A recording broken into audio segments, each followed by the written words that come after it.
You're listening to the ESO Network, your station for all things geek. Ian, look at this. What, it's a police box. What on earth's he doing here? I mean, these things are usually on the street. I feel it. Feel it, you feel it? Faint vibration. It's alive. Earth Station Who, a fun mashup celebrating nearly 50 years of Doctor Who universe. Hold tight. You never know where the TARDIS is going next. Blossom, yes, blossom.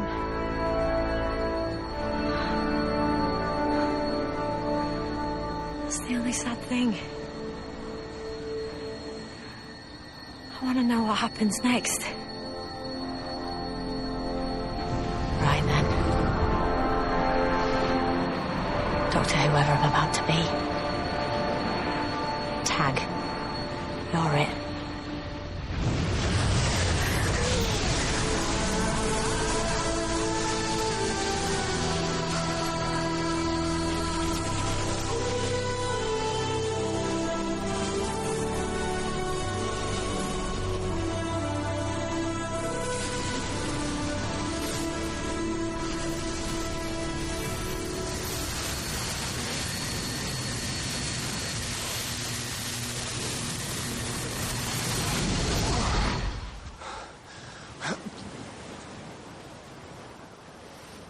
When are these teeth?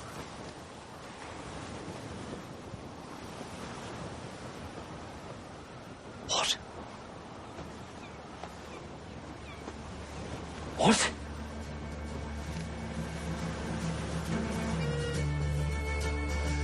What?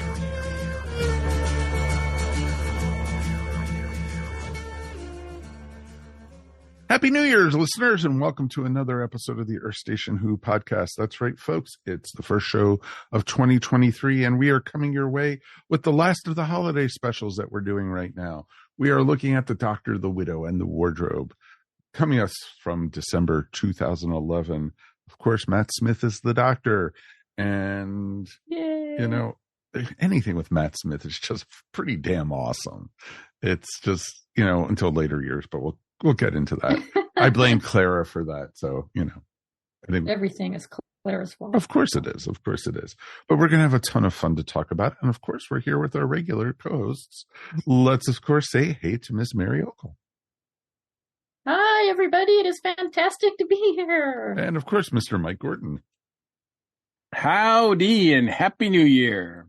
It is awesome to be with you guys. I hope you guys had a great New Year's. And, you know, hopefully 2023 is starting off with I don't want to say a bang, because that can have such a negative connotation. Yeah. Hope Yeah, it you started gotta be off careful. smoothly and it's going very positively And for then it each and every one of exploded. you. So I think, you know, I would love to see us do well this year. I think we have a lot of good things in the works right now, and, you know, planning for podcasts, planning for some cool Doctor Who stuff, conventions. We've got new Who this year. Woohoo! Yes, at the end of the year. We can't say that every year, No, you're right. You're No, but we completely can- right. That's but we can say true. that this year. I wish we We've had. got a whole mini series at the end of the year. And it's new Who. Like it's like new everything. I- Maybe. really I new. wish we had new Doctor Who last year. You know, in 2022, we didn't get anything. So I'm blocking out what happened. So Yeah, we get it. Yeah. Yeah. So, you know, I'm looking forward to seeing what happens. It's going to be. Does that count as our Chibnall bashing? No, we haven't even started. No.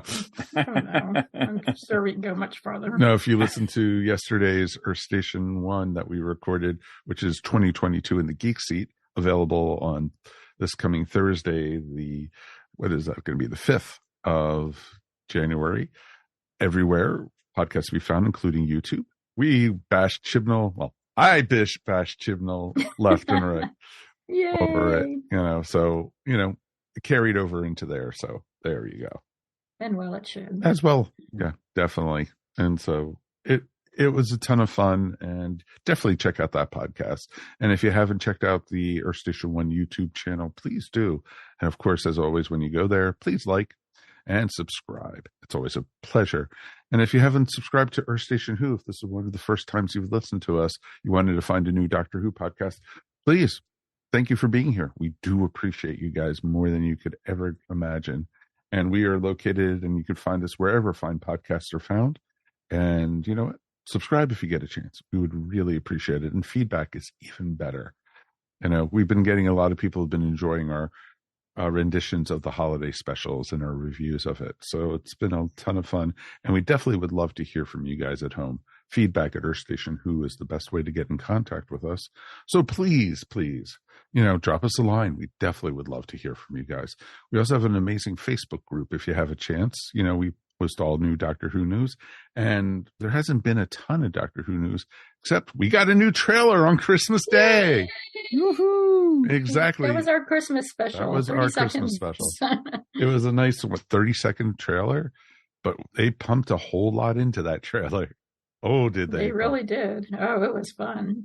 So let's jump in with both feet. We got a new Doctor Who trailer for the, I guess they're just saying coming November 2023. And yeah, or for the 60th anniversary. Exactly. And they keep on teasing us saying what you've seen is just the tip of the iceberg. So, you know. I believe it. I'll believe it. And it's interesting. They did reveal new characters that are going to be appearing in it. Or new old characters. Yeah. Well, if you've read the comic book. Yeah, very obscure characters. Yeah. What is his name? Meep the Geek, the Beep, Beep the Meep. Meep. That's right. And Beep the Meep. Exactly, and that's the old Dave Gibbons era of the Doctor Who comic. And it's interesting because they come across all soft and cute and lovely, but they're all evil bastards. Yeah, they've all been turned evil by the Black Sun. But they look very cutesy. Mm-hmm. And so it's pretty cool that they're bringing back even the insectoid race that was hunting the cute little creatures. And, you know, it's not what you expect. Let's just say that. No. Yeah. I don't want biggie looking guys are not at all what you think they are. Exactly. So I'll be very curious to see what happens with this one. And you also got, of course, the return of Donna Noble, and, you know, something's big up for Donna. Yay.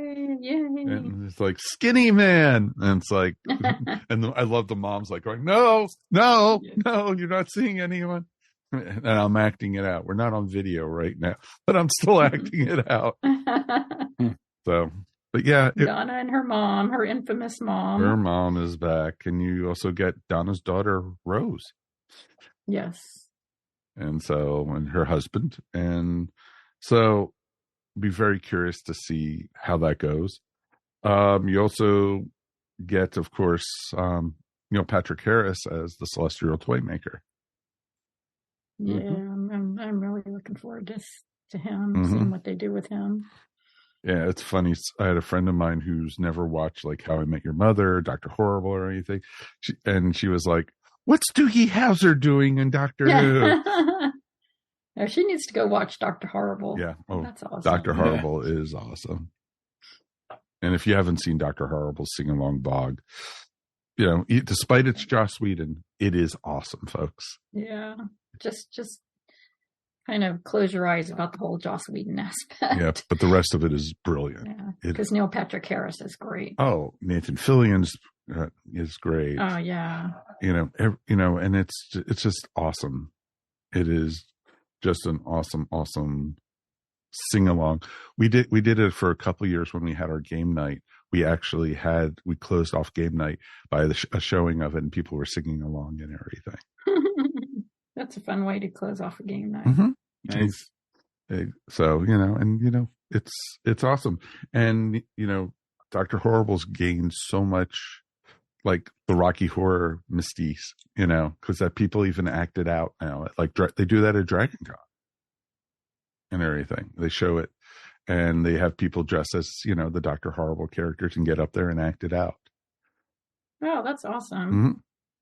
And I know they do that elsewhere in the country, so it's pretty cool. So yeah, you can really have a lot of fun with it. I highly recommend it. Probably been like 3 or 4 years since I've seen it, so I think viewing is in order. But back to the trailer and everything. And of course, we get a guy named David Tennant in it a lot. So, Who? yeah, exactly. So, and then you still get you get the new Doctor also. You get Doctor 14, Doctor 15. Shooty's right there at the end. He is. Yep. What the heck is going on? Yeah. So it'll be very curious to see what Russell T has in and ideas for it and everything. So looking forward to it. I think it's going to be cool. What were you guys' reactions to it? Oh, it really made me excited to see what Russell T was going to come up with. I mean, I'm wondering if Shooty Doctor is just kind of trapped in limbo. I was thinking the same thing. I was definitely thinking the same thing. But Russell T has actually come out and actually said that they put a fake background in it for the trailer. So what you're seeing, that would make sense if he was trying to hide the spoilers. Exactly. So what you're seeing is not what you're going to get. So it should be interesting. Gotta be careful now. There was that lawsuit against that film company for having a scene in the trailer that actually wasn't in the movie. So now they're going to have to be a lot more careful when they do sequences in trailers to show what may or may not be in a movie. So right. No, it should be interesting. I'm looking forward to it. And everything I've seen, I started going back and watching, what was it? Sex Education with, Shooty in it. And he's great. He's going to be awesome as the Doctor. And, I'm actually looking forward to it. I did not go back and watch Coronation Street to see what. You didn't watch the whole Coronation Street? All those years of it? Just to see. Yeah, start from the beginning. Just to see. I think isn't that a franchise that's even older than Doctor Who? I think it is. Yeah, it's been around forever. It has been around, and it's going to be interesting. And I'm looking forward to it, folks. And I'm not going to bash Chibnall now, but it's going to be nice to have fresh Doctor Who and something different. And I didn't like the direction they were going in, and we gave it a fighting chance, folks. We really did. When Chibnall was doing it, we gave him the benefit of the doubt over and over and over again. It's kind of like an abusive boyfriend in some way. I don't know. It was not good. I don't know if it was that bad. Look, it's not really a hard and definite resolution of mine this year, but I think I'm going to put Chibnall on the shelf because I don't know if he's worthy of being bashed in every episode that we do, like has been typical now that he's not the showrunner anymore. Because let's face it, if I look at past showrunners and people associated with Doctor Who, I don't think that Chris Chibnall is, in my opinion, worse than John Nathan Turner. Now that I could get behind bashing every week. No. I agree with you about that, but he's still not a great showrunner. Yeah, but I mean, is he worthy of having to bash every single episode that we do, even if it doesn't involve him? Like, I just don't see to me, I would I'm going to rotate it out. Like some episodes I'll bash John Nathan Turner, some I'll bash Terry Nation. You're going to just alternate. Yeah, because Terry Nation, I think, deserves some of that bashing too. Chibnall, of course, and just have a few people on rotation there so that I can spread it out. So it's Jane Baker. Yeah, there you go. See, you're on the train. Because let's face it, I mean, we're celebrating the anniversary, right, this year. 60 years. So I think it's like we need to do like some equal opportunity bashing all the way around through the franchise. Very much so. Yeah. Well, and we've said, Russell T has done some pretty bad episodes. Oh, yeah. They all have. Yeah, exactly. Moffat did bad ones. And we're not even going to go to John Nathan Turner because we'll skip that. There are tropes in the RTD era I don't like the whole, evil mother thing or annoying mother thing. It got really old. He was taking out his mommy issues on the show. Yes, obviously. So, but yeah, it was interesting to see what was going to go on with that. So yeah, I agree, Mike. I think we should put, Chibnall bashing on the shelf for a little bit And you know what? Certainly, I'm not going to shy away from it if it comes up. But I just right now, trust me, he's no longer he's in the rearview mirror, man. I mean, I don't ever set out to do it, but once we start talking about the last series, it just comes up. Well, sure. I don't foresee it happening a lot this year, but unless we force it to, and I don't want that to happen. So, I mean, because he's just not worth it. No. Well, and the thing is, Chris Chibnall's not a bad person either. At least I haven't heard anything bad about him. He just wasn't the world's greatest showrunner, whereas J&T was pretty bad all the way around. Right. Yeah. I mean, and I know he's got his fans as well, and I certainly don't need to alienate anybody who's listening that loves those folks. I mean, we take our shots, but I think we wouldn't be here if we didn't love the franchise in its entirety, warts and all, right? Of course. Yeah. And there's always something good. I mean, yeah, there were good episodes in the Chibnall era that we enjoyed. Mm-hmm. Oh, very much so. Very, very much so.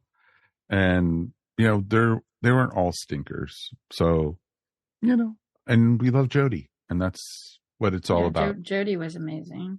So, and that's what the good thing about it is. But we don't have them anymore, so sayonara, sucker. And let's go back to start, we'll start beating up on Russell T Davies again, so. Well, that may come to it's been a while since we got to bash RTD, so. So it should be kind of cool. So, yeah. So we really don't have any other Doctor Who news to talk about. And, I did get, for the holidays, they had a few different big sales, at Amazon, Best Buy. So I picked up a few of the different Doctor Who Blu-rays sets of the seasons and such. Nice. So they were like $20-$25 each. And so I picked up like 3 of the Tom Baker eras. I picked up 1 Peter Davison, 1 Pertwee, and then 2 of the Sylvester McCoys. I'm not touching Colin Baker's. Sorry. Here we go. You don't want to see Colin you don't want to see that jacket in HD. Oh my God! I don't want to see Perry in HD. What do you mean? Did you hear this is probably just a rumor, but this is why I'm asking. Did you hear a couple outlets were reporting that they were going to animate a couple more episodes? For I the heard that too. I was 60th just about to ask that. Yeah, was that just a rumor? Right. It has not come from official places yet, but I've seen it on 4 or 5 sites. But we haven't heard it from the BBC yet. And if the BBC hasn't said it. Yeah, I don't believe it until we get official confirmation. Well, it's going to be interesting now, especially with Disney money. And I'd be very curious to see if Disney has any interest in, finishing off some of the lost episodes. I wish they would. We don't even know if they have included Classic Who in their package that they're going to show. No, like we don't know if Classic Who's going to be on Disney Plus. No. Yeah, it might still just be on BritBox. Right. And I think the issue was BritBox couldn't afford doing those anymore. So they were not very profitable for either of them. So now if they've worked out something with Disney, I think it's going to be, we're talking about the same companies or whatever. So I don't think, anybody who's expecting that the lost episodes, Marco Polo and whatnot, are going to be illustrated by Disney Animation, that I don't foresee that happening at all. That is not going to happen. No, I was never expecting that, but I was hoping they'd at least make a couple more. No. Yeah, I mean, they're so close, right? Yeah. There are only like a handful of missing episodes left. Just animate them and then you can get the whole package. Right. Well, that gets into the issues, are they then, if they do that with the, with the animated, are they going to then do the full seasons of like the different Doctors? Because why not? You could finally, right? Yeah, you could finally actually package like not only whole seasons but whole Doctor runs together. Yeah, whole eras. Well, yeah, because you have from that start now to finish. You have that now with the new series Doctors, because you have the 10 and 11. Well, I was going to say 9, but that's just one season. So So it would be awesome if they did. So yeah, I think the BBC really someone needs to figure out, like, in marketing, like what you can do with all of this. And granted, it's the 60th anniversary, and people are always coming in to Doctor Who, always, especially when there's a new transition. And a lot of them are like, where do we start? Where do we start? Where do we start? And if there's holes in the beginning, the more holes there are, the less likely there are for people to go way back that far. Mm-hmm. Mm-hmm. No, I agree. Because they'll be like, well, it's not complete, so I'll just start in another place. Right. I'll start when it's in color. Well, there are people that do that. There are folks out there that won't watch the first two Doctors because it's in black and white. Which it's really bad, to because me, boy, are they missing out with missing Patrick Troughton. Oh, exactly. Yeah, that's especially. The thing that I think that's a shame. I mean, Hartnell is cool, and I'm not gonna, diss him at all. Bashing Hartnell, but I just think Troughton is amazing. Troughton is amazing, and I've been trying to get his entire run, and that's why it's so frustrating, because it looks like, we may never get his run, but I'm hoping that this rumor about animating some of those is true, so then we can, and I don't think it's necessary to, to modernize all the others. Like, don't put those in color. Don't switch the live action ones to color that exist now, because that's just I don't know, that's just stupid work for people who. Yeah, that's just not worth it. I don't think it so. isn't. And I know some of the places, because they did like Abominable Snowman, they have it in the color, and they also have it in black and white. Right. With all the black and white ones, or with all the animated ones, I think they always have that option to do in color, which is fine. Yeah. I like watching in the black and white because it makes me feel like I'm watching the originals. The real episode. That's what I do. That's what I've done, I think, every time we've done one of the animated ones. Right. So it would be very cool to see what happens. And I'm hoping it does come true for the 60th anniversary, especially. And so I'll have to wait and see.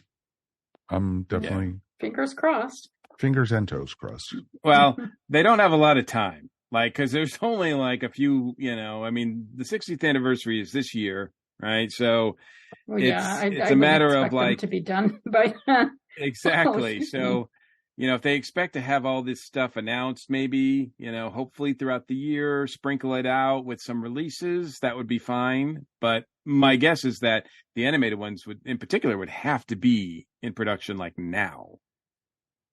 Yeah. Oh, yeah, because it takes quite a while to animate one. Absolutely. No, I definitely think so. But I think, I'm hoping they've been in production since last year. Yes, I know last year was a week ago, but you know what I mean. I mean, who knows? We don't know what's been going on, but I would just really love to see all the missing episodes at least animated. Me too. I mean, it's not perfect, but it's the best we're going to get. It's certainly better than those photo plays. Oh my God. Telesnaps. Telesnaps. Thank you. And whatnot. I mean, and it's cool. We've done some in the past where we've just listened to the audio, and, that's like Big Finish. Very similar, but for the actual episodes, put in the effort, do the animation, get these things done so everybody can enjoy like a full run of this series that we love so much. Yeah, no, I can't disagree with that, Mike. I definitely can't. And let's hope. We definitely would love to hear from you guys at home. What would you guys like to see animated? Which ones that are missing? I know most people are asking still for the Highlander. Oh yeah, the first one with Jamie. Sure, I think. Oh yeah. Even Marco Polo, and also on that note too, the first one with Zoe. Oh, the Wheel in Space. That was rumored already. That had already gone up to be ordered, and they pulled it down. So I wondered what happened with that. Two of my favorite companions from that era. I mean, that team is one of my favorite TARDIS teams ever. Mm-hmm. And they're great. I would love to have all their adventures, especially their origins. I'd love to be able to watch those. Definitely. In some form. It'd be cool. We would definitely love to see that. So definitely write us. Let us know what you guys think. Feedback at earthstationwho.com. All right, let's take a quick break, and we'll be back in a moment. And we are going to be talking about the Doctor, the Widow, and the Wardrobe.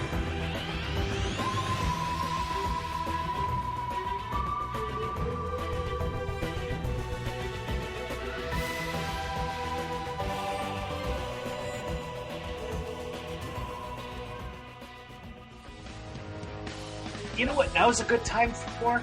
It's time for a promo for the Cosmic Pizza Podcast. The Cosmic Pizza Podcast, you say? That sounds delicious. What is that? It's a delicious slice of life.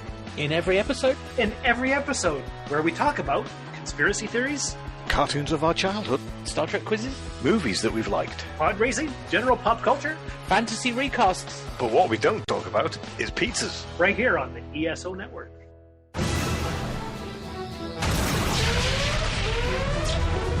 England, 1941. And there's a war on. Is it haunted? Who are you? Usually call the doctor, or the caretaker, or get off this planet. That man is quite ridiculous. I know. We must stay away from him. Why have you got a phone box in your room? It's not a phone box, it's my wardrobe. Your brother, where is he? Quickly, come on! Where are we? In a forest, in a box, in a sitting room. What do they teach you in schools these days? There is something very wrong in this forest, and your brother's right in the middle of it.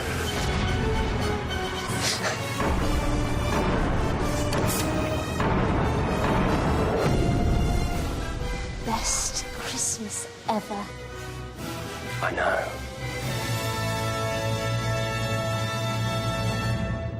And now we're going back to December 25th of 2011. That's right, folks.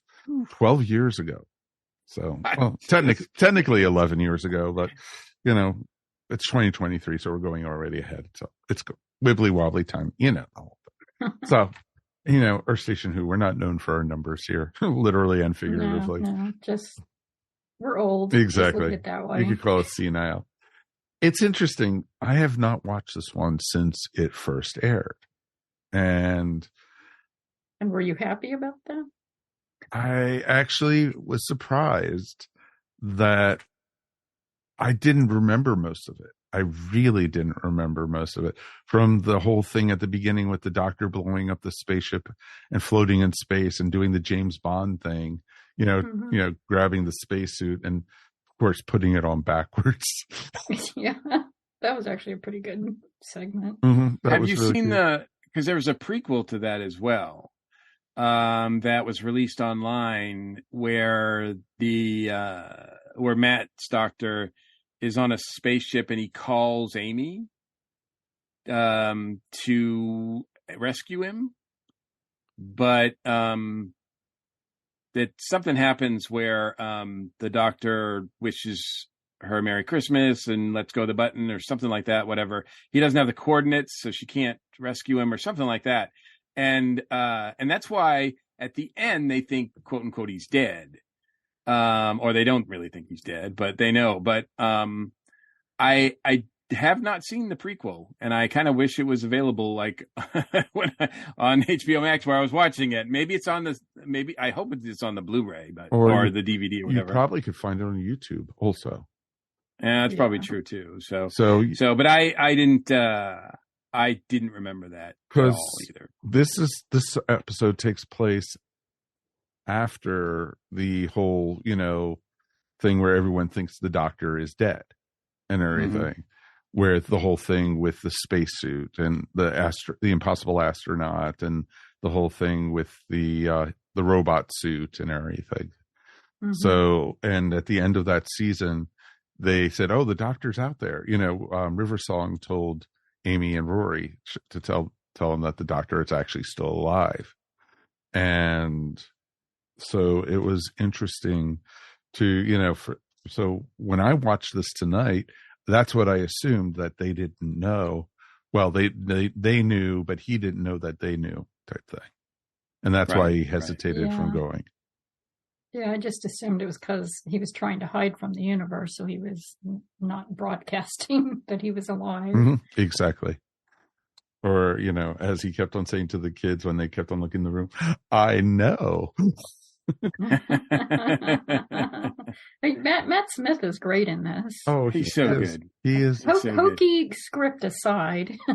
Yeah, I think the beginning of this with the two ships and first of all, I thought it was kind of funny because in the last Christmas special that we watched, the Christmas Carol, which is the one before this, of course, there's obviously references to Star Trek with the bridge of that ship and everything like that.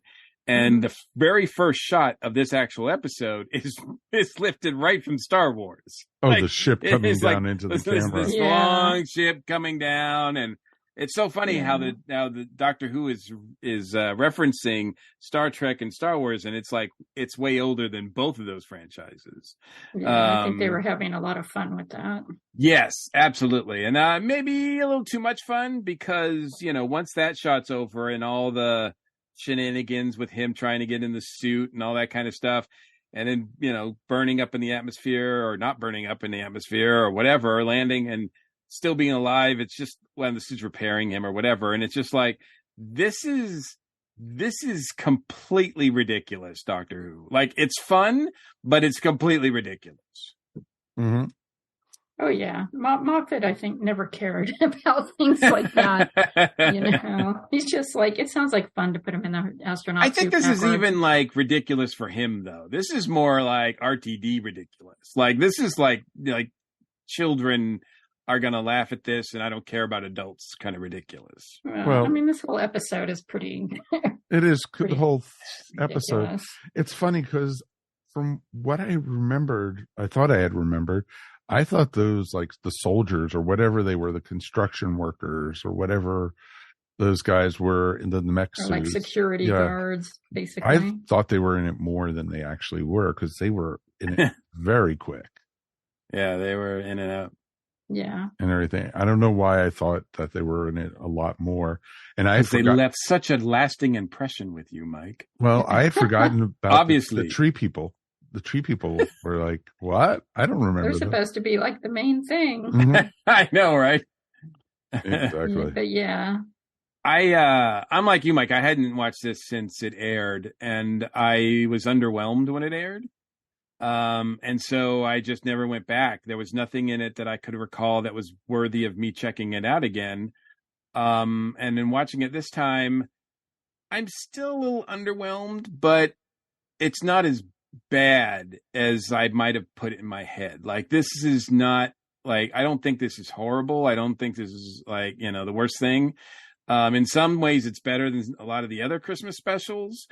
I know that Moffat said he wanted to make this one the most Christmas-y Christmas special ever. I still feel like that's nothing compared to, like, he actually redid Christmas Carol. You can't get more Christmassy than that. No. Yeah, I mean, this one, well, sort of, kind of. I mean, they have the Christmas presents. I mean, well, yeah. Look at the one big present. Really figure that much that's in what the caused story. all the trouble in the first place. I think it's there, but it's it's the whole thing about it being inspired. Central. Yeah. The whole thing about it being inspired by The Lion, the Witch, and the Wardrobe, obviously, I think is really, like, I don't remember a lot of the Chronicles of Narnia. I didn't even actually read any of those, and this is like the first book in that. I remember seeing an adaptation when I was younger. I think it was a cartoon, and I thought, oh, this is kind of interesting.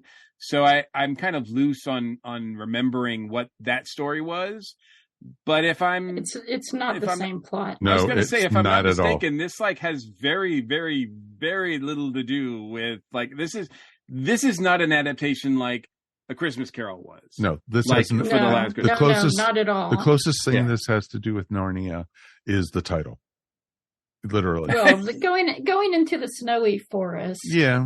I mean, when they walk through the wardrobe, they do land in the snowy forest in the Chronicles of Narnia. That's true. But other than that, it's just completely there was no different. there's no gas lamp there waiting for them or No. Yeah, that's what I thought. So that was kind of, on that level, it's a little disappointing because it doesn't really match up with what it's supposed to be referencing. And, overall it's okay. I mean, there's some really, really great moments in this. There's in the beginning, there's one of my favorite moments, and we've already said how much we love Matt Smith, but I think my favorite line and my favorite moment in this is early on after he's introduced to everybody, like shown everybody around the house, done a tour, the kids run off to the main living room where the tree is. And then the mother says, I don't know why I keep shouting at them. And the doctor says, because every time you see them happy, you remember how sad they're going to be, and it breaks your heart. And the way Matt delivers that line, I could never do it justice, because like few could. I look at that line and the way he delivers it, and he's such a kid sometimes, but that was like moments of compassion like that from the doctor we don't get very often. Mm-hmm. And there's not many other actors, or I should say, there's not many other doctors, incarnations of the doctors that we've had that would be able to convincingly do that line, I think. Maybe, you know, I don't know. Like, I certainly don't feel like that's in Ten's bag of his personality to say something like that. Or at least not in the same way. I mean, I'm not sure anybody did like... Matt Smith could go from whimsical to somber in like an instant and make it work seamlessly. Mm-hmm. Yeah. And I'm not sure any of the other doctors ever really did that quite as well as he does. No, he goes literally from 55 miles per hour up to 110 in like 2 seconds, and then takes it down to 0.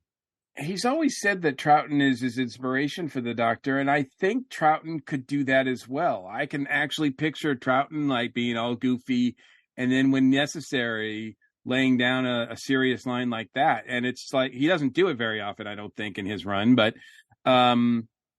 it's just one of those moments that I'm like, man, I love a doctor that's this smart and compassionate. And unfortunately, we don't get that very often, and different incarnations do different things, but I don't like, not to bash Chibnall, but I don't think Jodie ever got a moment like that.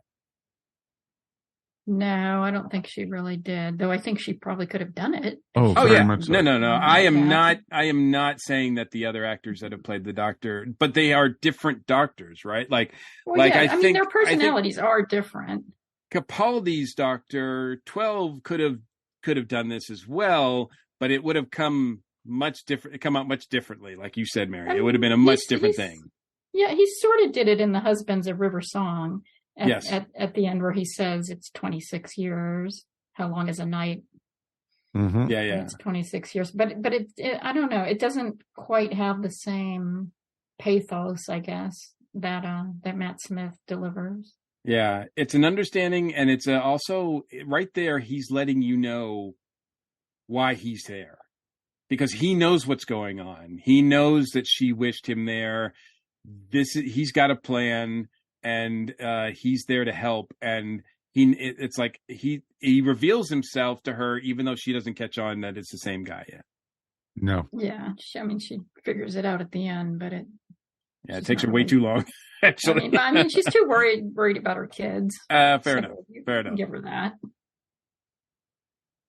Oh, unfortunately, I think the whole part about the power of the mother. And using that power to steer the ship. I get what he was going for, but it just came across as really hokey to me. Oh, yeah. It didn't really work for me at all, even though I think the actors are very good. Like the actress playing the mother is quite good.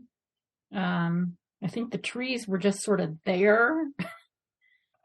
I'm not sure they really... No, added much to the story. The trees were just like an add-on. And I loved, the building, it's trees, but it's, made to look like a lighthouse. It's just like, really? Yeah, whatever. I mean, talk about heavy-handed. We have to make this beacon because you're a beacon, because you're mom. And I'm like, oh my God. No. So on the nose. Yeah. And I mean, plus I kept thinking, I just watched the Guardians of the Galaxy Christmas special before this. and all I could think of when I saw the trees was that looks like a really bad amateurish representation of Groot. Oh, yeah. I am Groot. A little bit earlier, but not near the budget. Not near the budget, but I thought the tree guys were fine. I thought, whatever. It's just it's never explored because it's not the point of this story. It's just there that's true. To get her where she needs to be. It's a plot device. Absolutely. And it's not explored very well. You're right. It's kind of lazy, especially the whole, like, just leaning on, more corporate greed, kind of thing. It's like, yeah, that's a powerful message, but you keep watering it down. like it's not as powerful if you keep watering it down. And plus it's almost incidental. The whole part about the forest is going to be completely destroyed by acid rain. Mm-hmm. Yeah. But that's not the main focus of the story. Right. No. And it's like, okay, they touched on the environmentalism for like 8 seconds. Right. It's like, so it was, I don't know. I was just like, this whole story, I liked it better than I did the first time. But it still left me really flat overall. Yeah, I mean, there are portions in it that are really fun, but mostly when Matt Smith is doing something. Yeah, Matt he's just really fun to watch. Yeah, and I think when this was airing, we were in the midst of his run. So it was like, oh, just another Matt episode. It's not that great. Let's just shelve it. But now that we don't have Matt as the Doctor very often, we go back and watch this and we're like, man, I miss that guy. I mean, no disrespect to anybody else who's playing the Doctor, because they've all done a great job in their own way. But man, I miss this guy. Yeah. And I miss the music too. Oh my God, I miss Murray Gold so much. Yeah, because like halfway through, you got the Doctor's theme playing through, and it was just like, oh, this is awesome. Like, oh wow, the music really fits the story. Mm-hmm. Which, I mean, again, I could go back and bash Jim Sarah, but I won't. No, because I've said it all before, but it was refreshing. Okay. To see that. I mean, even the opening credits. The old opening credits, I think, are just. You look at them and you're excited to see Doctor Who. Mm. Nope, I agree with that. And even the end too, when we do see Amy and Rory for a split second, it's nice. It's comfortable. I like that. I like this team. They work well together. Sure, they had their ups and downs and some weird storylines, but I just really appreciate them. And nice to see them together. And I completely forgot they were in this at all. I especially loved the bit where Amy says, after she reveals that River told them that they weren't dead, Amy says she's a good girl. Like it's her daughter, which it is. Yes. Like it just, it's like little touches like that. I was and the way she says it. I mean, they play off each other so well, Karen Gillan and Matt Smith. Yeah. Even the whole thing. Well, I'm not going to hug first. No, I'm going to hug first. They're going to hug. They go through they go through this whole routine, and she's still pretty hilarious. And she still squirts him with the water gun. With the water gun. Yeah. So it was just like, okay. Totally makes sense. The chemistry between the two of them have always been good. It has always been good. And, for a split second when he was like, after she went in and Rory went in, part of me started going, oh, wait a minute. This is their last half season coming up. And then this is right before season 7. And remember, we had the theory then that we were thinking that wouldn't it be interesting if he already knew what happened to them? And that's, possibly why he was already by himself at the beginning of this. It's certainly possible. Could be. Yeah. So, especially the look he had, but then he, they had the whole thing with the tears of happiness. So it's, that's of course why. And who knows? But it was a whole interesting thing that we had going on there. So it was fun. And, do I recommend this for someone to watch as a first time for Doctor Who? No, not at all. No. Nah. But I mean, we're almost, I don't know, I kind of feel like I'm making it out to be worse than it really is. Because it is not, it's not, I wouldn't call it a bad episode. Mm-mm. I would call it a kind of a lazy episode. An average episode. Yeah. Huh. Especially for a Christmas special. I mean, let's face it, the Christmas specials do not tend to be the best episodes. The last one was. I mean, Husbands of River Song was great. Yeah. Christmas Carol was great. The other ones are all just kind of average. Right. The End of Time is terrible, if you want to count that as a Christmas episode. Yeah. And because the one after this, we had the Snowman. So. And the Snowman's not a bad one. No. And everything. So, it literally is just all depends, what we want from it and what you're expecting. But yeah, I'd rather have them start at the beginning of a season than start on one of the holiday specials. Yeah, especially with Matt Smith. I mean, you really got to start with the 11th hour. Right. You don't want to miss the 11th hour. No. Because that's a great episode, a great introduction. Mm-hmm. Well, like we've said before, with the 11th hour, it's almost like that's almost like a reboot of the whole series. Yeah, it really is. I mean, talk about making a amazing debut for a new showrunner coming in. Right. And that just set the tone for at least the first two seasons. Well, exactly. It's a new showrunner. It's a new doctor. It's a new companion. It's a new TARDIS, and a whole new storyline. So it's definitely, I like that in some ways. I like the 11th hour as a good starting point, more even than Christmas Invasion with Tennant. Oh, yeah, absolutely. And because David Tennant sleeps in bed the whole episode. Right. He's like 3/4 of the episode. He's not even really there. So exactly. So would you say that, sorry, Mike, one last thing. Would you say that, because I was thinking about this, because this is like, as you pointed out, Mike, this is like right before Amy and Rory's last run, and the introduction of Jenna Coleman's characters plural. I think I'm a huge Moffat fan. I know Mary is as well. Would you say like Moffat is peaked already and it's downhill from here, or are we still on steady ground? Oh, we're still on steady ground and everything.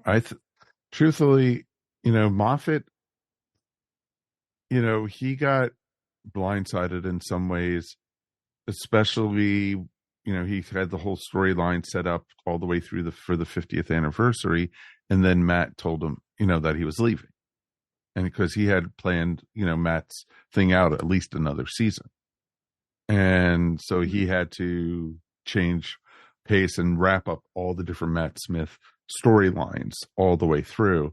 That's why that Christmas Town episode, Matt Smith's regeneration, felt so rushed and everything was pushed off to the side. No, that was a bad episode. Yeah. The whole thing. Yes. A town was called Christmas or something like that. Yeah, right? exactly. Yeah. And so for me, that was what hurt. But I think some of the, when Capaldi came on, I thought there were some brilliant episodes with Moffat. He introduced Missy. He introduced, so much good stuff. And, he had another 3 brilliant seasons with Capaldi. I loved a lot of the episodes. I think the Capaldi stuff got stronger as it went on, truthfully. I think there are some moments of brilliance, to be sure. But I don't know. That last run with Amy and Rory, just talking about how much I love them as a Team TARDIS, is not great, right? Like it's not huge, like, and it's got some bumps in it, right? Well, Angels Take Manhattan was kind of very rough. See, I like Angels Take Manhattan. I know you guys don't. But I actually like that episode. We'll have to argue about it someday. Yeah. But not today. Let's go ahead and rate this one. 1 out of 5 TARDISes, 1 being the worst, 5 being the best. All right, Mr. Mike, I'm going to let you go first this time. I'm going to give this a solid 3, maybe 3.5 for Matt's performance. It's not bad. It's as Christmas episodes go, or as Christmas specials go, it's tough when you just watch. Last time we recorded, we just watched, I think, the best one of all, and so comparatively speaking, everything is going to come up short. But I don't think this one comes up like as short. It's not the worst by far. And heck, I would put it above the Next Doctor, actually. So it's not terrible, but it misses the mark on a lot of things. It's too much in your face. Yeah, talk about Chibnall, right? It's too much. It's like, did Chibnall really write this one? It's a little bit too much in your face about some of the stuff, and it's Christmassy, so it's schmaltzy. But I think some of it is a little too much over the line. But Matt is so amazing, and it's one of my favorite Doctor moments when he's interacting with her, especially at the beginning with Madge. Yeah, definitely agree with that. All right, Mary. Yeah, I mean, I think it's got to be about a 3.5. I just can't give it a 4 because of the hokey script. I mean, it is really, really hokey. And it annoys me. The whole Power of Mom thing. But the acting is really good across the board. And Matt, I mean, I can just sit and watch Matt, have the time of his life playing the caretaker, for an hour and be perfectly happy. So, and he does his best with what he's given. So, I mean, it's not something I would say don't watch, but it's something I would say you don't necessarily have to go out of your way to watch. Okay. All right. I think Cyril's cute too, by the way. We haven't mentioned Cyril. Cyril is cute. Yeah, the kids are cute, and the little boy especially got that like the big glasses, Christmassy nerdy look to him. It just he's fun. He's like Ralphie on the Christmas Story. You're right. That, or I was thinking, I was actually thinking Cousin Oliver from the Brady Bunch. So there you go, same kind of thing. Same kind of thing. Same a little less annoying than Oliver, but same kind of thing. Nope, exactly. So, yeah, for me, I'm going to do a 3.5. It wasn't terrible. I enjoyed it a lot more than I did the last time. It actually went very fast. It, like when we watched Christmas Carol last time, that actually was, I felt like it was a 2-hour episode where it was only, 42 minutes, 43 minutes. Packed a lot. They did pack a lot. This one flew by. It was not what I remembered, and that's a good thing because I remembered not enjoying it last time. So that's why I'm giving it a 3.5. And Matt, he brought the extra half up from a 3. And, just Matt, showing the kids around and showing them the bedrooms. There's no beds in here. You're right. And he pulls the ropes and the hammocks come down. And then he jumps on them, and it's like he's such a big kid, and he's awesome at it, and that's what I loved about it. And it was just, there was magic moments in it. I will give it to that. And I loved when the airplane, landed, right next to the spaceship or whatever it was, the biodome, and. The husband gets out. Where are the other folks that were on the airplane? Did they not make it, or was it just? Yeah, we never hear about them. Exactly. Yeah, that was kind of sloppy too. They should have come out too. Mm-hmm. Exactly. Just at least a shot of them or something. Yeah, even it was just because one of them was critical condition.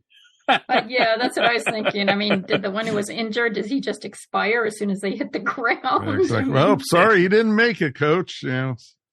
He's with the stars. Exactly. He's one with the trees now. There we go. So I'd give it an even 3.5. So what did you guys think at home? Let us know. Feedback at ourstationwho.com. Definitely would love to hear from you guys. All right. That is going to wrap it up for tonight. We will be back again in 2 weeks on the 17th of January, actually. We're doing a live episode at 8 p.m. Eastern. Woohoo, folks. That's right. Woo-hoo. We haven't done a live one in a bit. And this is going to be a good one. This is going to be a great one. We're going to do Disney Takes on Doctor Who. A lot of people have been wanting us to touch on this one, and we'll have a couple experts on, I'm sure. So it should be very interesting to see what, people's thoughts. So you'll be able to find us up on our Facebook group. You'll be able to find us up on YouTube. You'll be able to find us, up on, wherever, you listen to our podcast as normal. But if you want to interact live, we'll be doing that also. So we'll have a live chat going at the same time. Should be a ton of fun. So, of course, on behalf of myself, Mike Faber, Happy New Year. Miss Mary Ogle, want to let everybody know where they can find you? You can find me at maryogle.com or on Etsy at eVision Arts. And Mr. Mike Gordon. As always, it's my pleasure. It's always great to talk to you guys. Happy New Year, everybody. And until next time, we'll see you next here on Earth Station Who. Peace. And we are done. Boom. Yay. You have been listening to Earth Station Who, a bi-weekly pop culture podcast dedicated to all things Doctor Who, featuring talent from across the universe. All topics on the show are the sole opinions of the individual and are used for entertainment value alone. You can subscribe to our podcast up on iTunes, Stitcher, or follow our blog at www.esopodcast.com. You can also follow us up on Facebook, Twitter, or Google+. If you enjoyed the show, please leave feedback up on iTunes.